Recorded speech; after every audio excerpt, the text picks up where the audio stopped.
अगर कल आपकी सैलरी डबल हो जाए, क्या आप 5 साल में फाइनेंशियली फ्री हो जाओगे या सिर्फ एक्सपेंसेस डबल हो जाएंगे? कभी कभी सच थोड़ा अनकंफर्टेबल होता है। Hi everyone, welcome to my channel Roots and Rice, ancient wisdom for modern youth. ये है रमेश। सैलरी 40,000। अच्छा इंसान है, हार्ड वर्किंग है, रिस्पॉन्सिबल है। हर महीने ये क्या करता है? अपनी सैलरी से ये ईएमआई देता है, स्कूल फीस देता है, ग्रोसरीज खरीदता है, मोबाइल रिचार्ज करवाता है, वीकेंड में फैमिली के साथ आउटिंग पे जाता है और ऐसे ढेरों उसके खर्चे हैं। और ऐसे ही उसका महीना भी खत्म हो जाता है। महीने के अंत तक जीरो बैलेंस। अब सवाल है, क्या रमेश गरीब है? नहीं।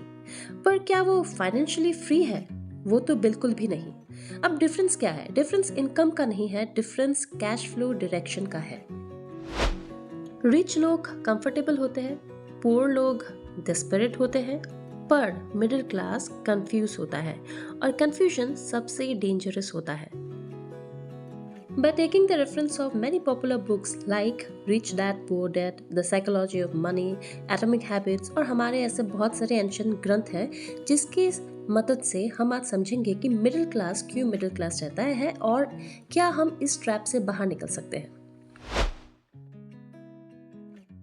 रॉबर्ट कियोसाकी ने एक सिंपल रूल दिया, asset put money in your pocket while liabilities take money out. Ramesh ने क्या किया?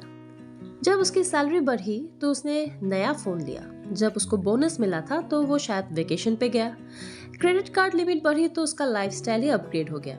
ये सब क्या है? Liabilities discuss as success. It is a scenario where the short term gain mask over unstable long term burden. अब इसका उल्टा रिच माइंडसेट वाले लोग क्या करते हैं? अगर उनकी सैलरी बढ़ेगी तो शायद उनका एसआईपी भी बढ़ेगा, बोनस मिलता है तो शायद स्किल पे इन्वेस्ट करते हैं, एक्स्ट्रा इनकम मिलता है तो एसेट खरीदते हैं। डिफरेंस पैसों का नहीं है, डिफरेंस है ट्रेनिंग का। स्कूल ने रमेश को सिखाया है जॉब लेने का, लेकिन पैसों के साथ कैसे डील करना है ये तो सिखाया नहीं।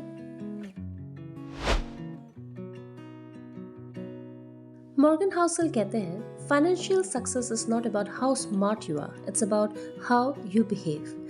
रमेश इंटेलिजेंट है पर डिसिप्लिन नहीं है। मार्केट गिरा तो शायद उसने पैनिक में सेल कर दिया कुछ, फ्रेंड्स ने क्रिप्टो के बारे में बोला तो उसमें इन्वेस्ट कर दिया, सेल देखी तो शायद कुछ बाय कर लिया, तो उसने इमोशन को अपने लॉजिक से ऊपर रखा। एंशिएंट विजडम क्या कहती है? भगवत गीता में लिखा है कि समत्वम योगा उच्यते। फाइनेंशियल वर्ड में इसका मतलब क्या हो सकता है कि अगर आपका माइंड स्टेबल है, आपका वेल्थ भी स्टेबल होगा। जो इंसान इमोशनल स्विंग्स कंट्रोल नहीं कर सकता, वो पैसा भी कंट्रोल नहीं कर सकता। जेम्स क्लियर बोलते हैं कि you do not rise to the level of your goal, you fall to the level of your system. Ramesh का गोल है रिच बनना, पर सिस्टम क्या है? No budget, no investment rule, no saving automation. Rich का सिस्टम क्या होता है? इनकम आई, पहले इन्वेस्ट फिर स्पेंड, बस ऑर्डर चेंज। एंशिएंट भारत में भी कंपाउंडिंग का प्रिंसिपल था, बूंद बूंद से सागर। 1,000 रुपए में महीने में एसआईपी 10-15 साल में मिरेकल कर सकता है, पर मिरेकल पेशेंस मांगता है और मिडिल क्लास को इंस्टेंट रिजल्ट चाहिए। चलो मैं आपसे एक सवाल पूछती हूँ, आप किस चीज पे ज्यादा रिसर्च करते हो? एक नया फोन लेने से पहले या म्यूचुअल फंड लेने से पहले? Exactly, I think you know the answer. Financial freedom पैसों से नहीं, आइडेंटिटी शिफ्ट से आती है। यथा दृष्टि तथा सृष्टि। जिस तरह हम दुनिया को देखते हैं, दुनिया हमें उसी तरह दिखाई देती है। दूसरे शब्दों में, हमारी सोच, दृष्टिकोण और धारणाएं हमारी दुनिया को आकार देती है। As is your visions or perception, so is your world or creation. The world we experience is a reflection of our internal mindset, thought and attitude rather than just an objective reality. इसीलिए अपने आप को एक asset builder बनाओ, क्योंकि financial freedom पैसों से नहीं, आइडेंटिटी शिफ्ट से आती है। बस एक मिनट एक बात सोचो कि आपका पैसा आपके लिए काम करता है कि आप पैसों के लिए काम करते हो।